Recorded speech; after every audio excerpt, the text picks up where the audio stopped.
It's absolutely a pleasure for me to actually be here again for another dialogue called the Thinkers Dialogue, which you know is a weekly interaction that we do with the foremost experts across the world, wherein we talk about their life's work and gain knowledge from their expertise and perspectives. So today we have a very special guest. We have Mr. Arun Maira. In fact, he's a person who does not really need any introduction. But then just for people who are going to be joining from outside, he's been member of the Planning Commission. And that's one of the most important bodies that was existing under the previous government. Now it has actually been re-questioned to Niti Aayog, but it was the apex planning body for the government of India. So he's worked closely with the then Prime Minister, Dr. Manmohan Singh, for many, many years. And then, of course, he's worked with the Tatas. He has been part of or he's been board of trustees with HelpAge. He's been part of the National Innovation Council, and his accolades just span a lot of things. So if I start speaking about his work, then it'll actually just take a whole day for me to really talk about it. But the most important being that he's written tremendous number of books. In fact, some of them are aspirational leadership in India and beyond. Then, of course, airplane while flying, reforming institutions, and transforming capitalism. So I felt that there is no person better than Dr. Maira or Mr. Arun Maira who can actually talk about the whole idea of capitalism and how it has to get transformed given the kind of conditions that we are actually living in, or given the kind of situation that we are in. And if you really look at Mr. Maira as well, in fact, my personal association with him, I've known him for the last, I think, 10 years, but as not I think on a distant way. In fact, we have dabbled into some thoughts off and on, but he's a person that I respect quite a bit. And I feel that if I'm able to write like him, that would be one accomplishment that I would have actually made in my life. So that's where it is. So I look up to him in many, many ways. He might not realize it, but then I think one person that I would like to emulate in many ways in my life. So Mr. Maira, thanks a lot for joining us today and being with us. Thank you, Amit. Thank you. Amit, I have great respect for your thoughts and your work. And you said, yes, you and I have connected a little bit, perhaps in the last 10 years, but all our connections have been rather intense. They've been about very important subjects where you have been challenging thinking, my thinking when I was in the Planning Commission, and offering help to straighten it out, as it were, the thinking about policy. And so I've been following you too. I've been following you too. And it's a privilege to be with you here today to talk about what I believe is the most important subject that leaders of societies and economies everywhere in the world need to talk about. So thank you for inviting me for that discussion. Mr. Maira, thank you. We'll just go dive deep into the conversation. Or let's go into the conversation. So, Mr. Maira, if you really look at the world today, it has gone through a lot of turmoil and a lot of changes, especially in the last half a decade. The last 5 years have been fairly tumultuous, and especially the last 12 months. They've actually been like one of the most trying times for the world. In fact, similar kind of a time was seen in 1918 to what we are seeing today. And then I'm sure this must have affected you personally as well, the whole COVID crisis in many, many ways. So how do you really look at this time that we are going through and the challenges that we have faced as a world? Yes, thank you. Amit, you mentioned the last year when it was very obvious that the world was in a very different place and unusual things were happening to everybody all over the world during the last year. But you went in and said that in the previous 5 years, not everybody, but yes, you were, and very thoughtful people like yourself were observing that we can't carry on the way we are. And it was actually after the financial crisis of 2008, so that's going back already 10 years, when economists began to say, we need to think of a new normal. And this became the sort of word, a slogan that was used about the world is going to be in a new normal. But I don't think hardcore economists were able to describe what that new normal should look like. And of course, the two questions, what it would look like, but then there's an aspirational question about what should it look like. And I think in this last 1 year, this crisis of aspiration has hit us, that we can't carry on the way we are. And we'll have to rethink all the ideologies and the philosophies with which we've been guiding the progress of the world. And so, in that regard, capitalism, which is what you told me you want to talk about, and you asked the question already. Yes, so carry on, Amit. I really want to have this conversation with you. So, but then of course, like just to understand from your point of view, like when you're saying there has been a lot of change in ideologies, philosophies, how things were moving, but one of the ideologies of the world has been capitalism. And how do you really define that idea? I talk when I discuss and talk and I write, and you read my books too. I get asked by many people, my friends, my peers, are you a socialist? And I say, you see, no, I say, I'm a capitalist. They feel I don't sound like one. I don't talk like one. So, who is a capitalist and who is a socialist? Okay. Now, Bernie Sanders in the US, yes, he's been described in the US to by his opponents to put him down. They say, well, he's a socialist. He might bring socialism into the United States. Here in our country, we had introduced the word socialism into our constitution, that we'll be a secular socialist country. And there are people today in the government, as you know, in the parliament, who are saying we should delete that word. India is not a socialist country. So you have to think about, what is socialism and what is capitalism. And I say this: a capitalist is the person who sees the world from the perspective of capital, and a socialist sees the world from the perspective of society. That's the fundamental difference between the two. And the time has come for the world to reconnect capitalism with society. So that amalgam is going to be a new capitalism. What you're saying is so important because for a fundamental view that you have to bring social objectives and economic objectives together. Because if we really don't bring them together, there is going to be a lot of turmoil or there could be a crisis of sorts. So, how do you think we can bridge this gap or how we can actually bring these two objectives together? Because socialism, in its true form, probably has its own set of challenges. Capitalism, in its true form, can create many challenges as well. So, how do you bring these two thoughts together? Yes, the how is going to be spurred by a crisis. As I said, that don't waste a good crisis. And we need a crisis in our minds, a crisis which says that the thoughts and ideas that I have cannot help us or me to achieve what I really aspire for. You remember Einstein, who said, you can't solve the intractable problems that you're facing with the same thinking, which might very well have created the problems. So here we are, this crisis right now, which in the last year, as you said, really woke people up. And to say we can't carry on like this, the whole world is very vulnerable. Even the rich countries are very vulnerable. The so-called capitalist countries are very vulnerable. So what is it that has caused this alarm? So let's look at it. Let me share some numbers with you. And I'll talk about India first and then generalize to the world. We, India, have become a more capitalist country. After 1991, we were before that declared to be a socialist country. How is India doing? A recent ranking of India that was gathered together by the Mint newspaper on various indicators from various credible international surveys. Firstly, environmental degradation, which is something the whole world is worrying about, climate change, the deterioration of the quality of the air and the water and the soils and so on. Environmental degradation. How is India doing? India's ranked on a very credible survey, 179 out of 180 countries. On air quality, how is India doing on water quality? 120 out of 122 countries in the world which are on that survey. Now, these are fundamental things that human beings need: air to breathe and water to drink. You die without these. And this is how badly we are doing as an economy and a society, amongst the worst in the world. On the other side, and by the way, I might add another one, which we'll come into a little more, is about poverty and hunger. India ranked 94 out of 107 countries on a very credible global survey about hunger.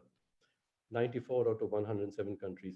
Now look at the other progress we are making, though. On the other hand, yes, our GDP had been growing for many years quite well, the second fastest growing economy in the world after China, and the fastest growing democratic economy in the world, and so on.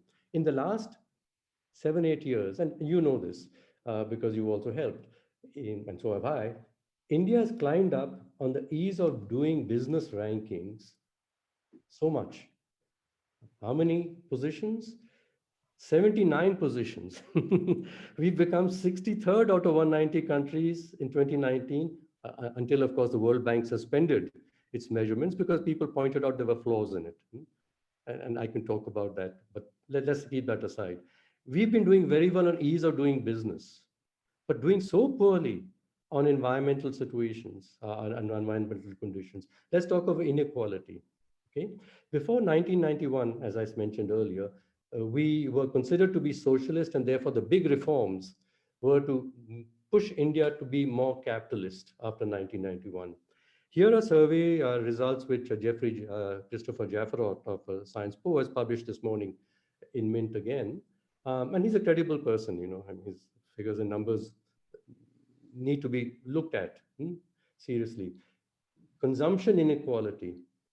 Before 1991, the top 10%, the difference, the bottom 10% of the people and the top 10% was this. The top 10% consumed 33%, whereas today it's 40%. So it's gone up in terms of consumption inequality, wealth inequality in India. The top 10% before 1991 controlled 51.6% of India's wealth. In 2012, when that survey, that instrument was last used, it was 63%. And during the pandemic, the last year, this alarming year, Oxfam, whose report has just been published a couple of days ago, has pointed out that the wealth of billionaires, this is all around the world, increased by $3.9 trillion. So they got very wealthy, enormously wealthy during the pandemic, whereas the people living in poverty, as Oxfam is estimating, would have increased by somewhere between 200 million to 500 million people in the world. Now, we can talk about the numbers in India also, which have also been separately published about how much richer Indian billionaires have become during this time. And we know during the pandemic what we saw, the loss of incomes and livelihoods for a couple of 100 million people at least, if not very, many more than that. So this is what has happened because of the pattern of our growth. So it's not just absolute GDP growth that matters, it's the quality and the pattern of the growth that matters. And so what causes the pattern of growth? It's your ideologies about how we should grow and what we should be wanting to grow. We want to grow wealth, as we say, but whose wealth? We say if the wealth creators don't make more wealth, they'll have no incentive to invest more and to grow more wealth. So we come back to the ease of doing business and the metrics, which are really looking at the ease of investors being able to do business and to make reasonable or high profits for themselves. So here I am. So when I say this, you might also say, hey, but you're sounding anti-capitalists. You're sounding rather anti-wealth and anti-capitalist. And I want to discuss that with you. No, so I don't think you're anti-capitalist or whatever, but I think this is where we are bringing to the fore one of the most important issues that mankind faces. In fact, to your point, like the most alarming thing is that we are right now sitting in the middle of the sixth mass extinction. And if we don't really get the situation right for, say, water and air, we might actually be talking about a defunct race in less than 10,000 years. Of course, in our time frame, it might just not matter because we're going to live for, say, 70, 80, or whatever be the time frame or timeline. But there are going to be severe issues for mankind per se, or humankind per se. But just to your point, like when you talk about water quality and air quality, why is it that we are not even getting worried about it? Why is it that people are not pushing forward that this is so important? Because if I just look at these numbers, we are expecting that 600 million people are going to be without water in the next 30 years in India.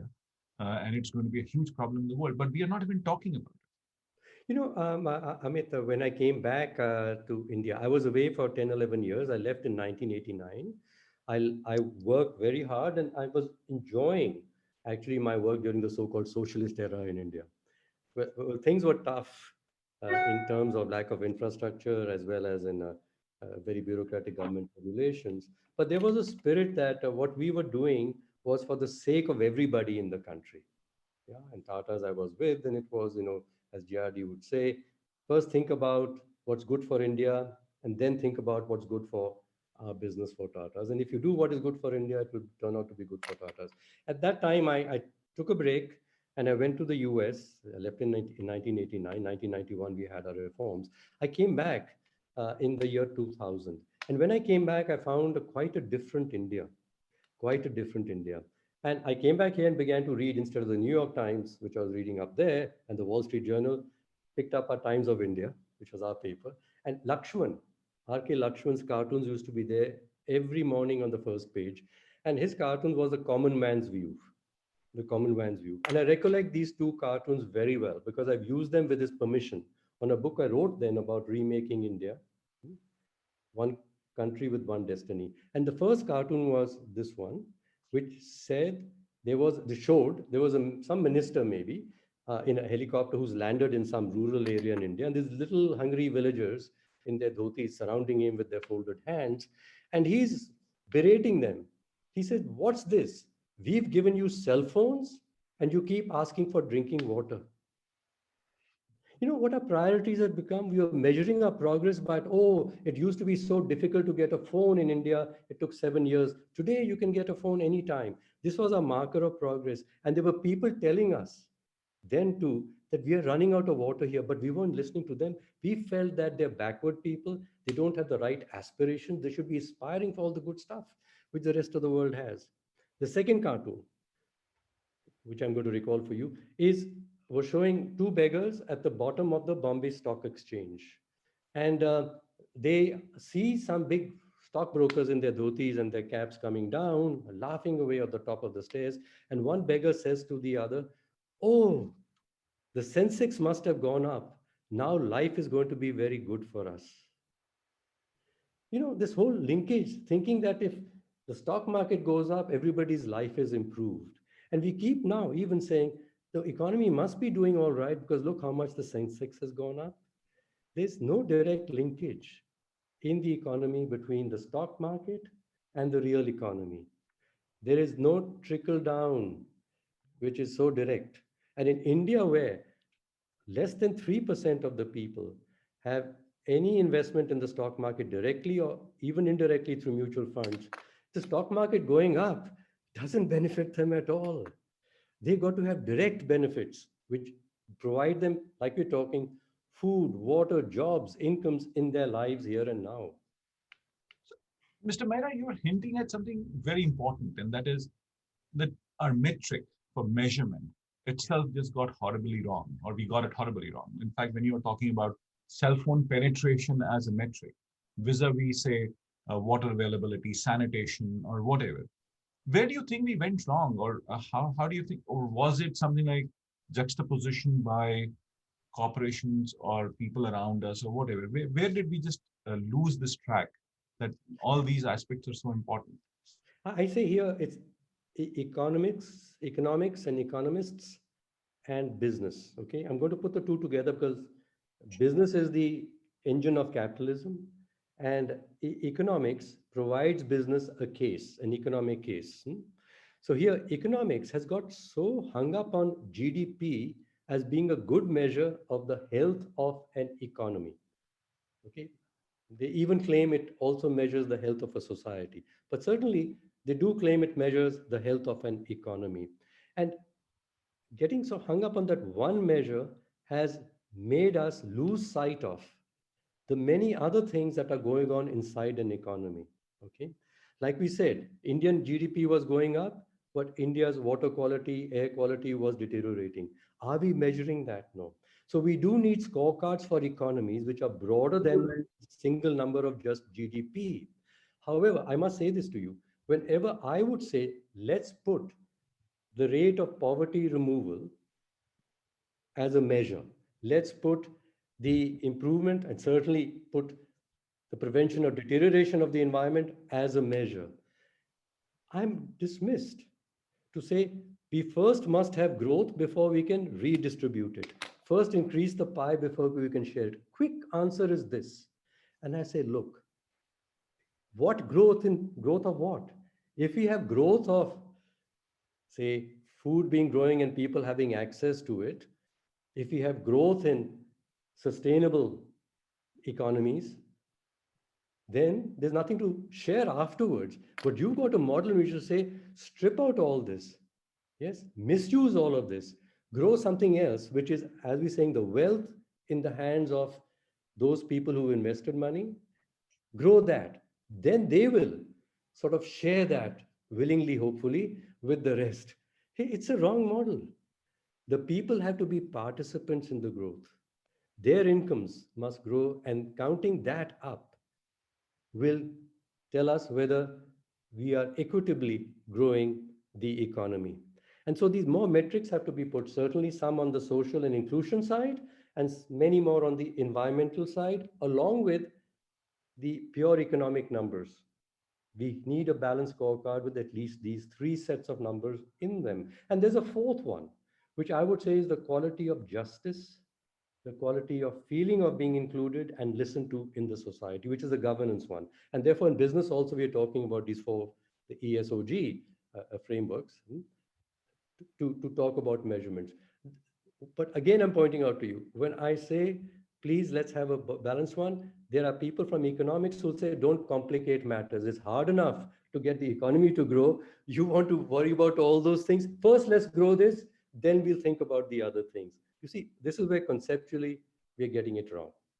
Yeah, so Mr. Maira, like these are very two important schools of thought. Like one is, of course, what Professor Amartya Sen has been talking about, or what Joe Stiglitz has been talking about vis-a-vis the Jagdish Bhagwati school of thought.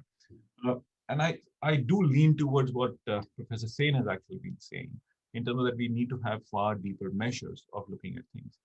But then when you say conceptually, people are just not understanding it.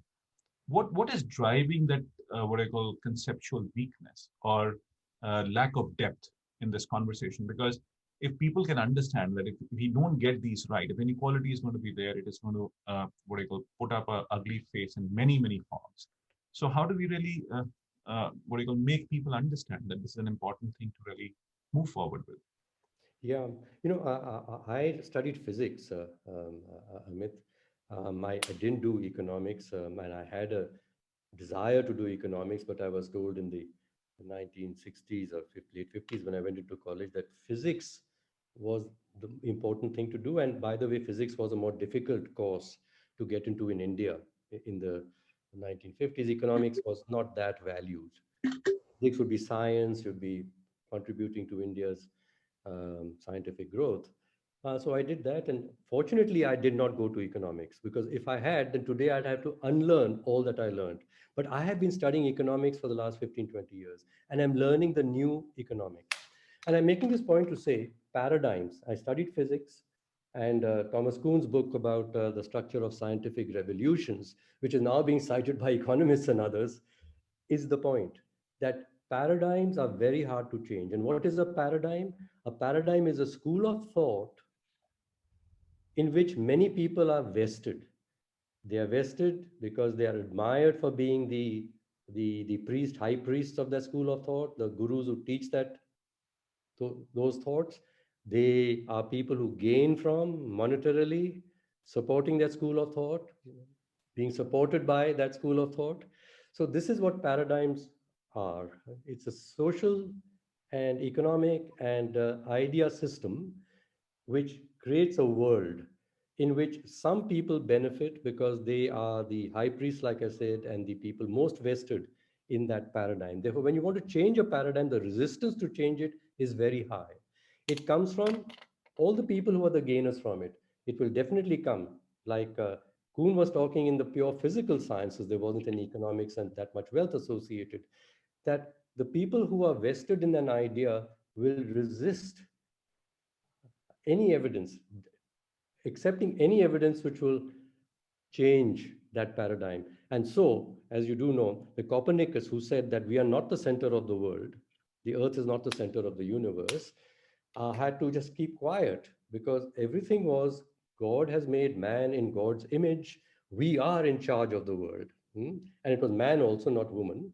So anyone who contested or any woman who contested the idea that men should not be the only persons on top, was just suppressed, and you could lose your life, as Copernicus found. So it was all after his death, and then Galileo, of course, had trouble when he went on with that idea. And so Kuhn has pointed out how through history, even in physical sciences, paradigms are very hard to change. And when you come to economic sciences, where people actually have wealth that is associated with that paradigm, this is why you come to capitalism. It's not just the ideology, which many people, and of course the big guru of the this ideology that get government out of the way and let business be completely free to make more money, uh, Milton Friedman. This is 1970s. So you get an ideology also. So we've had a tough time the last 20 or since the last 30 years after 1991, where there was a ideology of economics which had become very strong about unregulated free markets and the business should be free, as well as the money that was in the hands of capitalist people and large corporations who liked that economics ideology. So these two together have made it very difficult for new ideas to be heard. And now you pointed out rightly that Amartya Sen and Stiglitz later, just two, and there are many others, you know them, because we talked about them, Danny Rodricks and others more recently, have been saying, look, let's go back to fundamentals. What is the point of an economy? The point of an economy is not just to increase its own size. The point of an economy is to make life easier for everybody. So talk about ease of living and not just ease of doing business from a capitalist perspective. And the struggle to get ease of living indicators onto the measurements in here in India has been very high. And you know this too. And because when you say that, you say, oh, you're being a socialist, you're talking about the ease of living of poor people. Well, make it easy for investors, man. And then they will be looked after somehow, sometime by some trickle down later. Uh, in fact, Mr. Maira, you'll be happy to note that we have created a ease of living index, which should be out sometime very soon for the government. So I can't share it here, but then there is something very powerful that we have created using the metric, Yes. as you're suggesting. But then coming back to the conversation, you say like there is always that resistance to change that you can actually have, either from an ideology point of view or howsoever you stall it. But now the challenge for us is going to be that we have to move forward, change that very thinking, really move forward to the world. Because what you're hinting at in terms of, say, inequality, there is that whole wealth inequality that you're talking about. You're talking about social inequality in many ways in terms of wealth, education, whatever be the parameters we talk about. But when you talk about that startling wealth disparity that actually exists, top 10 families controlling wealth equivalent to 300 million people, or whatever be the numbers, they are very, very worrying. How do you think it can actually cause some sets of problems for us in the future, or how do we really set it right? It Yeah. can't be a simple solution. Yeah. I'm going to delve a little more into thought, into to ideas, and then talk about the reality of how the vested interests uh, can be sort of pressed to let go a bit and change their ideas because they have the power right now. Okay, so let's go to thoughts. There are two big forces that have been shaping the world in the last 100 years. One of them is sort of an unbridled capitalism, and we've talked about it. And it has really made, yes, uh, um, GDPs grow.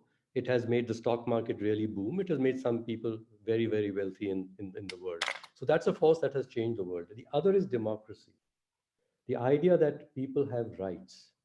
Yeah, whether they're poor or rich or black or white or men or women, they have equal rights.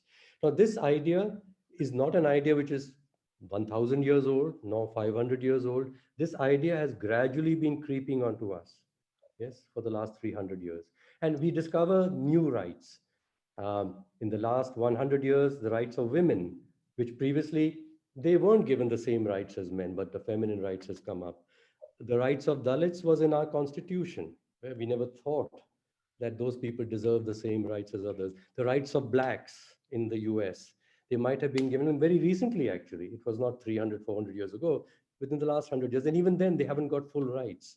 They are treated as equal citizens of societies. And that comes to that. We are recognizing that there are many people that live with us who are not equal to us. In our minds, they're not equal to us. Now, what are the two principles?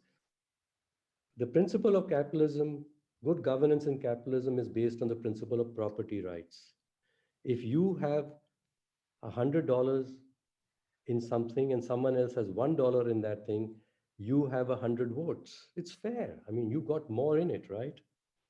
In democracy, if you have one beating heart, you have an equal right as another person with a beating heart, whether the other person with a beating heart has $10 billion and you have zero. They're two contradictory principles of governance. Hmm?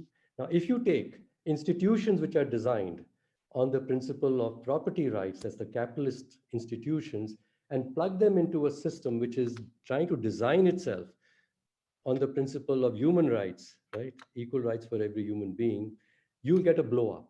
It's like connecting an appliance designed for AC current into a socket which is providing DC current. There's going to be a blow up. So there's become a clash between the principles of capitalism and the principles of democracy. This is the big conflict of this century. And human beings, we have to develop institutions which meet our aspirations. And our aspirations are for giving freedom to people to, with their own sweat and blood, gain wealth for themselves, as well as equal rights, even if they have no wealth, in the governance of a society. So I come back to the definition of democracy, and I'll come to Gandhiji, please, if you don't mind my, because I feel he's taught us a lot, and we must remember that. So the principal democracy says a government of the people, for the people, by the people. Now, a government of the people, we want strong governments of the people because they'll create law and order and security for everybody. And the Chinese Communist government is a government of the people. And so is every democratic government supposed to be governing the people, of the people. But it should be for the people too. A benign dictatorship means that I look after all the people. I'm a government for the people, like the Chinese communists say. We do look after everybody. But it's not a government by the people. The people themselves are not taking all the decisions. And the real democracy is when people are taking the decisions that affect their lives. So here also in India, we have elections by people every 5 years, but in the decisions that affect their lives, on the ground, wherever they are, in their villages and the cities, we still don't have governance in the villages of the people, for the people, by the people, nor in the cities. We've got it as a theory up there, but we haven't put it down to people really having a say in what's happening in the world around them. And somehow, if I could just be, it's not political like, but in the present farm issue, I mean, there is a whole thing about whether the agriculture policies are the right ones or the wrong ones. But I think the issue also is the people say we should have a say at least in what the policies are. And if you've created institutions through which we are supposed to have a say, if they haven't had a say also, then we are worried about this. Where is democracy? We may be growing our economy by these reforms, but are we strengthening or weakening our democracy? So democracy has to be reformed, or at least the idea of democracy in our constitution as well as in the US constitution, it has to be applied on the ground effectively. But let me apply the same principle to capitalism also.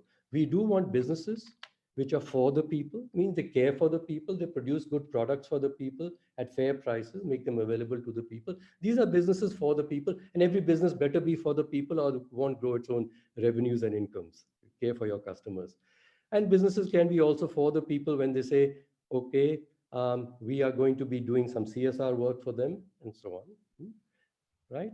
So these are businesses, but then unless the business is being done by the people and they earn incomes, the business can't sell them anything. So this is the dilemma the world is coming to. We need much more engagement of people in the business. It can't be just returns to capital.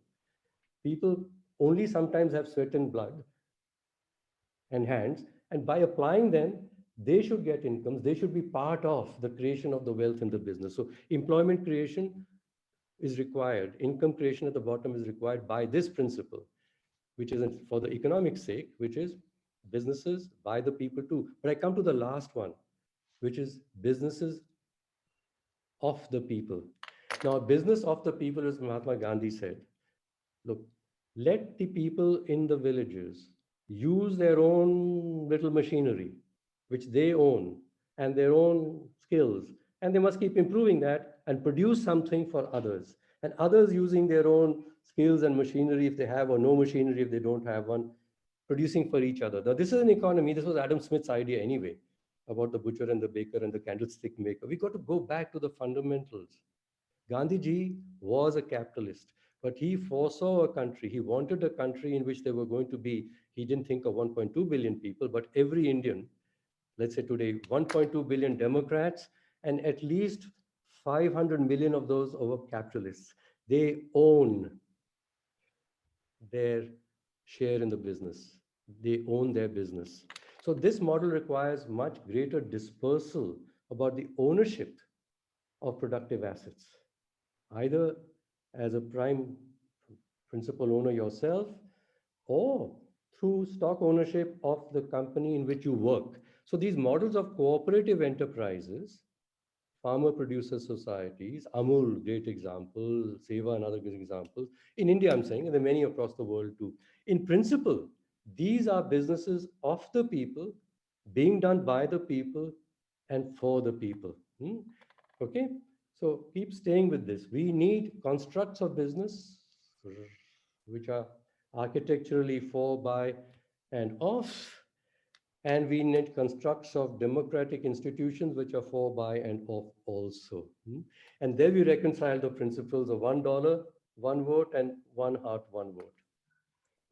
Mr. Maira, this is so fascinating as to how you're explaining it. But at the crux of the whole thing, like when you talk about, say, a democratic institution, you're fundamentally saying is that there has to be that devolution of power, Yes. which needs to Yes. go to the villages or the districts or the states or the cities or whatever. Somehow, the union government has actually been far more proactive in terms of giving power to the states. But it's the states which have not been able to, what I call, give power away to its cities or its villages. Do you feel I'm making a right You're judgment? absolutely right. No, no, you're absolutely right. You're absolutely right. Amit, and I might say that, you allowed me to listen into the evaluation of the aspirational districts program, which the Niti Aayog has, and you've been, I think, an architect of the initiative of Niti Aayog in that program. Anyway, I listened to that discussion. That's the right spirit. Look, we need, as you found there, that the people in those districts, they have their own unique needs. All those 108 districts are not the same. So if you talk about for the next 5 years, what should be on your scorecard, they cannot be the same things that are on the scorecards of districts, say in Kerala, or the district in, if there's any aspirational district in Kerala, somewhere in the south, let's say, or a district in Himachal on the mountains or somewhere else. They would have to be dealing with their realities as they are. And so therefore, from this point, which is a scientific point, I'm saying, you would have to let the local people, the local stakeholders determine what is the measurement of their progress, Mhm. and then to together find solutions to achieve that outcome. And what is the government's role in this? The government's role in this has to support local initiatives to take their own course, so long as within themselves they are being democratic. Do not allow some power within to overpower others. Okay? And this was again Gandhiji's, everyone must respect everybody. We are all in it, we're Dalit or Brahmin or the Bania or the farmer. You're all together. Govern yourself together. And we know this can be done because there are good models, and this is happening in Sweden. Ostrom taught us was happening in India also. She found these models. So we look at these, and in the aspirational districts program, as I said, you're coming to the same point that we have to apply this way of governing, and what the layer above must do is to support the local people to build that capacity, not to interfere with them and say, no, we know better than you, or I've got a lot of money if you were to do just this. And this is where the incapacity starts to come. The people down there do need the money of your scheme because they don't have the money. But then they start doing only that one thing because you insist that that is the only thing that is most important to be done. And you completely may destroy the local system. And this is what is happening, Amit, if I might say, looking around the world. I'm part of the G20 initiatives and the T20 initiatives, that to get the SDGs going, and there are 17 of them, and they cover all the various environmental matters and social and economic matters, inequity included, and public health and all the rest of it in there. There's so many things to be done. And none of these things can be done the same way everywhere in the world. So, and all of these things need to be done together. As we said before, you can't just say, first I'll grow the economy, then I'll worry about the environment, because by that time there'll be no environment to support your economy thereafter. So you've got to do all these complex things together. And the only way to do it is to have local system solutions where you're applying yourself to the right priorities in that place. If every part of the world was environmentally sustainable, was inclusive in its growth, and was getting sufficient economic resources by its growth, to growth, the world has met all the SDGs. So change your model of governance.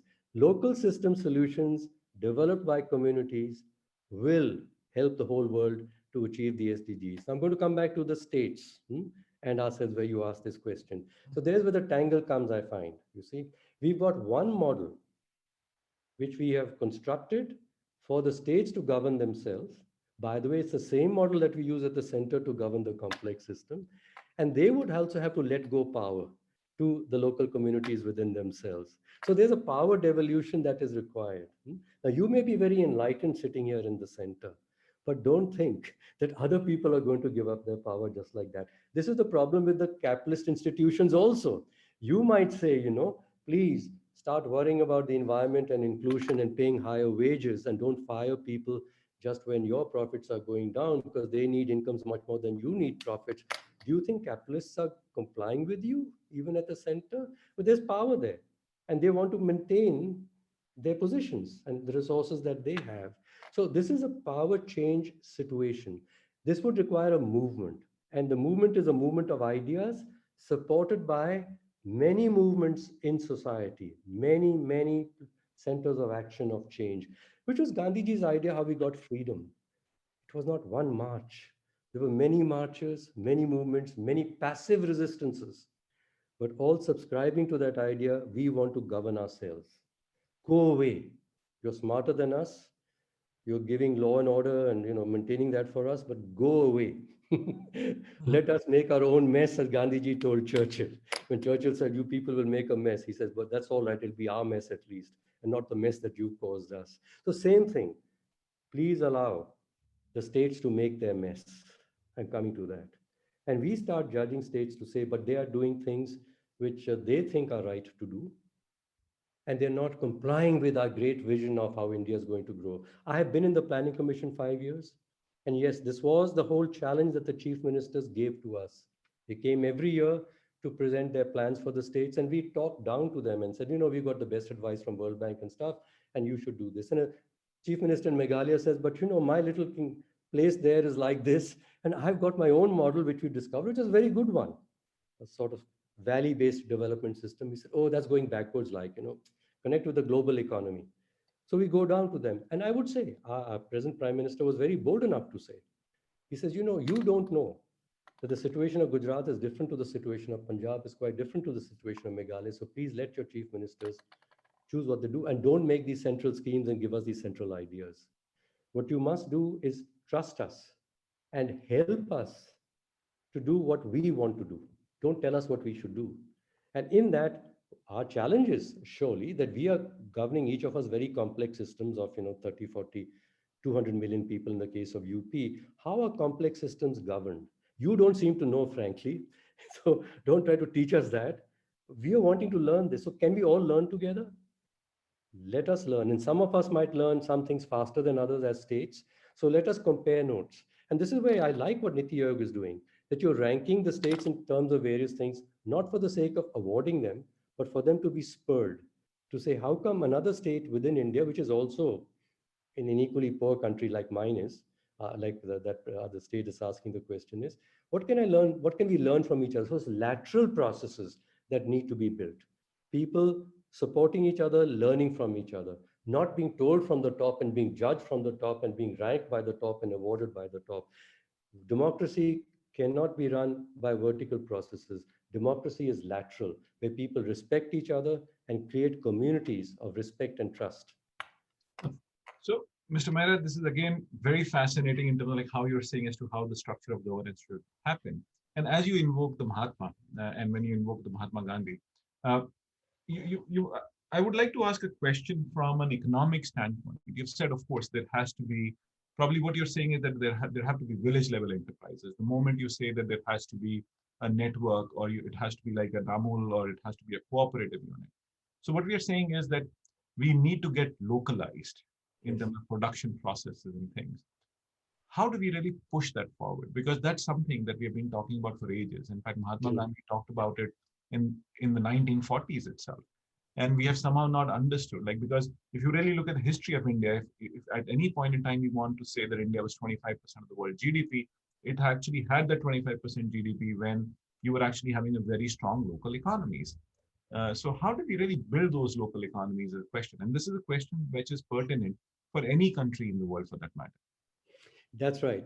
So we come to that thesis like one is, you might say it's a normative a matter about the belief in all human beings are equal. So I do want every human being to be able to stand up on her own feet or his own feet, earn if he needs to or he needs to fairly.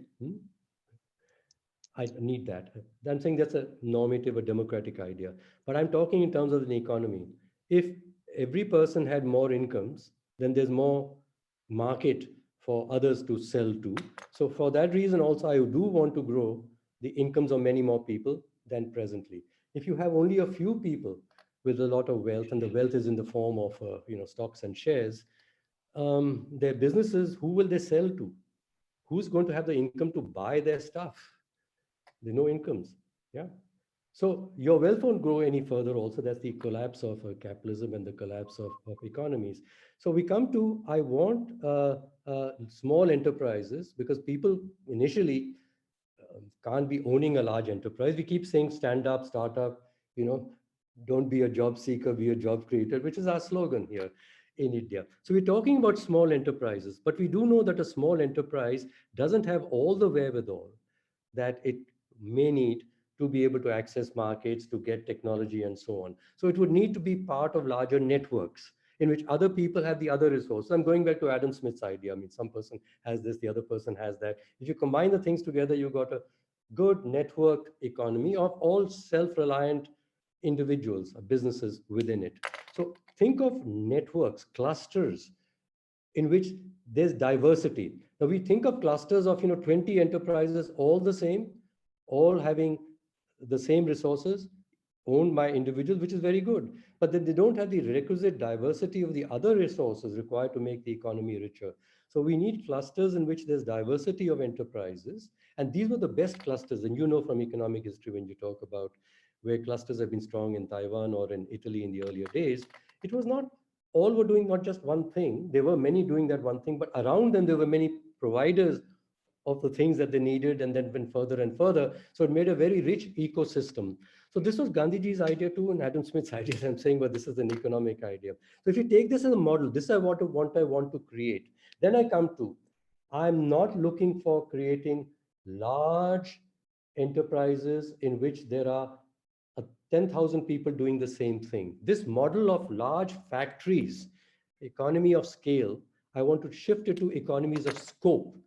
In a system which has scope, there's a greater variety of things. But this is an economic idea, by the way, and this is an idea from nature. Nature is able to self-evolve, adapt, evolve. It's very resilient because it maintains a variety of things together. If you make monocultures, as you know, it's not able, that place is not able to sustain itself. Any population which reduces diversity, its genes become weaker. We must maintain diversity in the economic system and diversity in the social system. And for that, that diversity must be maintained, I'm saying, in the social system with respect for people because they are different. Respect them because they are different. They are valuable because they are different, not they are bad because they're different. Now, this idea in the social side, I'm saying in the economic side, we tend to look down on small enterprises. Oh, they're weak, they can't be productive. Let's have big enterprise. We today want to immediately sort of dismiss our informal enterprise and say, let's have formal enterprises. You can't get from here to there. And by the way, formal enterprises, once again, there's a survey in one of our national papers today or yesterday, showed that the formal enterprises in India have reduced formal employment much more during COVID, and they had been doing it previously. So, A, they've reduced employment, and they've reduced within the remaining employment the persons who got formal contractual employment in those enterprises. So the world is getting informalized. So why are we trying to impose a model of creating large factories, giving incentives to people to make a lot of investment in those large factories? How many jobs would they create per unit of capital? Okay, you'll attract a lot of capital and declare, oh, look, how many people have sworn to invest so much capital, but what at the end of the day would be the number of people whose incomes have been increased? So we must be measuring, in our case, how much jobs capital creates. We are not scarce of people, we are scarce of capital. So measuring productivity in terms of how much can one person produce is not measuring the quality of the growth of the society properly. I must measure how much is, in terms of inclusion of people, incomes of people, one unit of capital producing. Coming back to again, how economists measure productivity. Please don't measure it at this stage of our development in terms of output per person. Measure it in terms of output per unit of capital. And that output, again, the measures that we talked about, we want that output to have a broad range of measures: economic growth per unit of capital, inclusion and incomes of people per unit of capital, and environmental improvement per unit of capital invested, which is the opposite of what businesses do. They treat society and the environment as externalities. Okay, you use those resources, coming back to capitalism, you use these external resources, convert them into your capital, right? So those are externalities to be taken care of governments and society, not by business. Mr. Maira, there can be a rebuttal on this thing, and just one of the issues that when you are talking about, say, economies of scope vis-a-vis economies of scale, say economies of scale does help us in bringing costs down together or whatever. So will economies of scope be something which actually is going to be anti-consumer, or is it actually going to hurt the consumers? Or Not at all. there is a what I call possibility of what I call overcoming this aspect? Two things. Economy of scale. Look, I am a business person and I have to build large factories when I was at Tata's for 25 years, and then to consult with the largest companies in the world. And so these questions always came for their strategy. Economy of scale. It says that if you do one thing on a large scale, it's the same standard thing, Henry Ford's idea, let's say, for producing a car and every car's color should be black, then you do get unit cost reduced. But provided your factory is used consistently, its utilization is high, and provided people want that same thing, yeah, the standard thing that you're producing. This leads to the other side, that if people don't have incomes to buy all that you're producing, you're not going to get economies of scale, even though you devised a factory which theoretically will have economies of scale. We've suffered this in India when we had the ultra mega power plants. The whole idea was that we'll have these huge power plants, right? Get a lot of land for them and the huge size plants, because we want to reduce the unit cost of power when it's produced. And most of them have gone pretty bad. Why? Firstly, in the process of trying to get all that land and get all that capital, it takes a while, and there's a lot of hang-ups in doing that. Secondly, they've got to keep being evacuated. And the evacuation process, there are a lot of tangles on the other side. So actually, the more resilient systems, and this I'm talking from economics, so this was a famous Harvard Business Review article in the 1970s, which I happened to read when I was with Tata's. And we began to apply it to our factories in India. Economy of scope vis-a-vis economy of scale. Economies of scope create more resilience, and because what I'm pointing back into economics, they create more incomes for people. They will enable those factories which have scale to keep growing and not go fut. We keep thinking about consumer welfare. But a consumer can be a consumer only if the consumer's got an income. We must think of producers' welfare also. Yeah. And this is where the whole point comes, that please look at, like we talked of the reforms, the first 1991 reforms were easily sold into the country because we sold the benefits to people as consumers. You'd be able to get a variety of cars, you'd be able to get a variety of phones, branded clothes, and so on. And consumers as citizens would love that. But after some time, consumers say, to buy that stuff, where's my income? And this is where India's come to. We've had a lot of support for these reforms as long as people were having enough income to keep buying the new goodies that were being offered to them. But of late, they don't have enough incomes because they're not earning enough. And the few people who has incomes and their wealth is growing, they're affording even greater things. I mean, their houses are bigger, their cars that they're getting are fancier, the holidays they're taking are better. So this is where the disparities come. By pursuing this model that look after only consumer welfare and don't worry about the citizen as a producer. We have to think of citizens as earners and producers first. Yeah. So the manifesto, and if I hazard saying that what you're suggesting is like a manifesto of sorts, which can actually reform the democratic process, can actually reform capitalism. But now the question that does arise in my mind is that how do you think corporate world is going to be ready for this? There Uh, is, there are, and you'd asked this question earlier, and I sort of went on to the broader picture again, which I think is always necessary to keep in mind. But let's come to business particularly, okay? Particularly. Now, I told you the economic paradigm, how it has been shifting since the 1960s and 70s, after 1970s, let me say, and then how the business of business must be business became the sort of the mantra, and to do that. So the business people are producing value for society, please. We have created an institution called the Limited Liability Corporation. We've created it. Society has created a limited liability corporation which has liabilities to the extent only of the extent of the capital invested in them.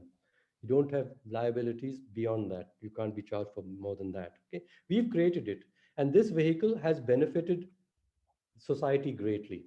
Now, I remember when I was in the planning commission and people were asking me the question that you asked me, and these were the NGOs because I was supposed to look after industry and I'm seen as a capitalist, right? Because I was BCG formally and so on, and said, look, you got to get rid of these capitalists, these business enterprises, and have, what they thought of socialist enterprises.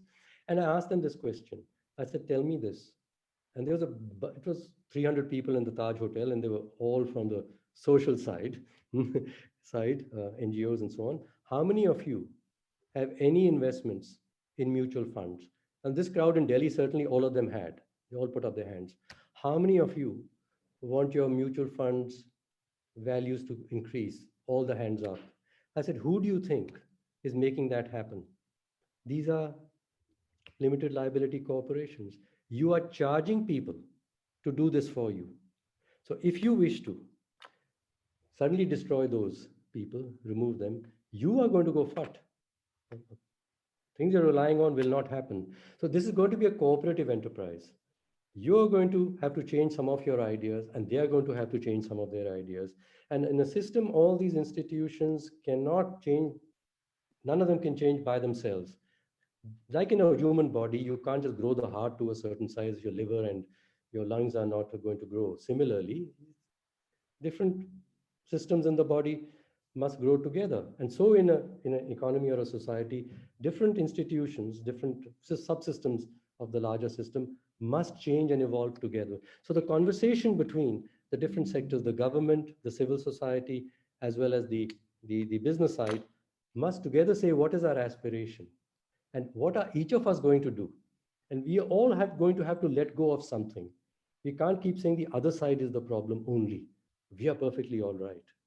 Even if we're perfectly all right, we still will have to change something because the other side cannot exist in a new form unless I change my form to support it. So this model of change, which is a collaborative process of change, is essential to introduce. And in this, let me come back to business. There have been many business people who've been wanting to do this. history with Tatas and thereafter with BCG. And the books you talked about transforming capitalism were about this. Look, telling the business people, don't keep blaming the civil society and the government. There's something that you can do as leaders. You must take the first step. And there were two steps that I suggested, and I will suggest again. One is use your own scorecard, make your own scorecard a more balanced scorecard.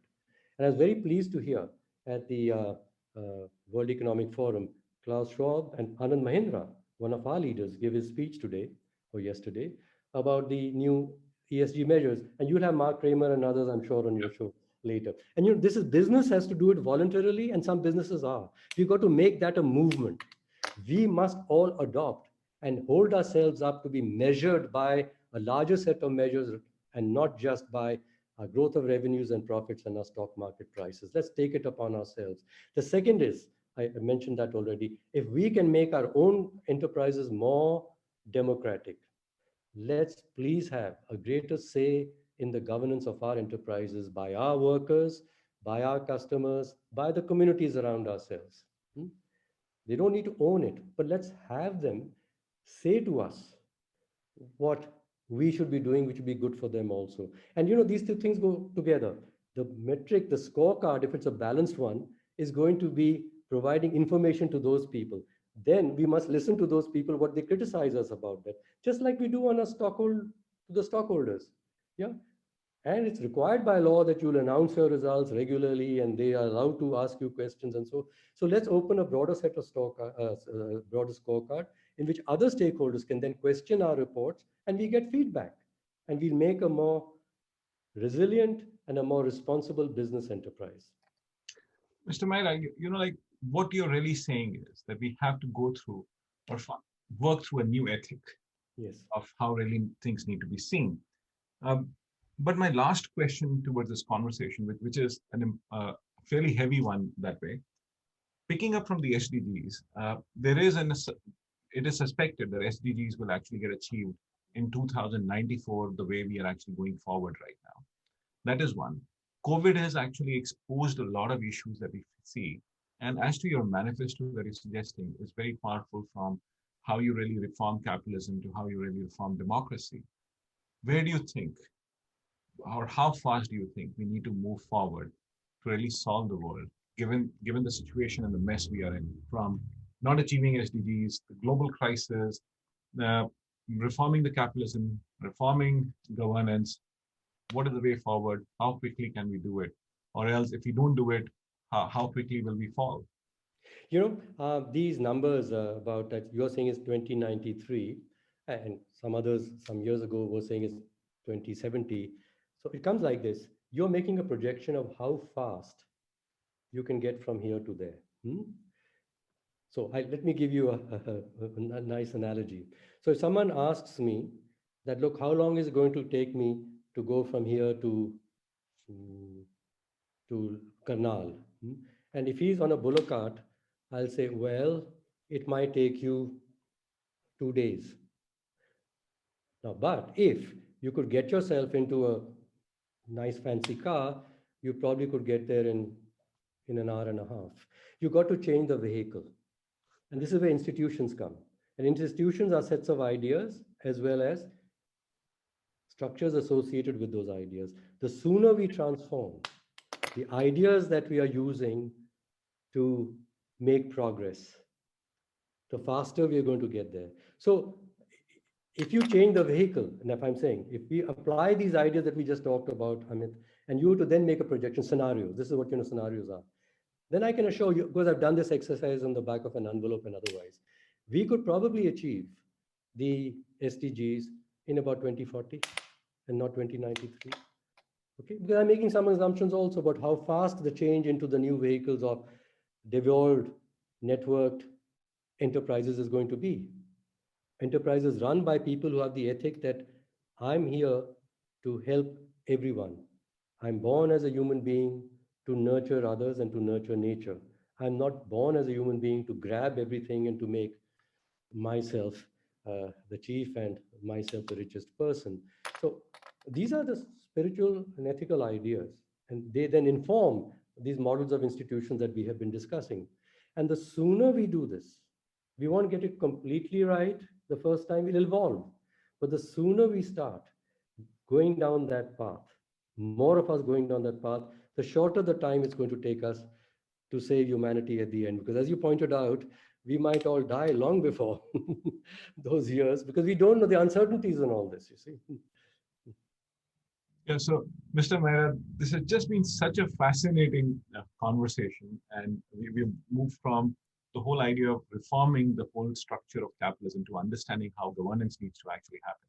And I strongly believe after this conversation that if we really get our act together and if we are able to really put these ideas into action, from either getting the right metric to really the right governance structure and really reforming the capitalistic world, we might actually make a world a better living place by 2040, as you suggest.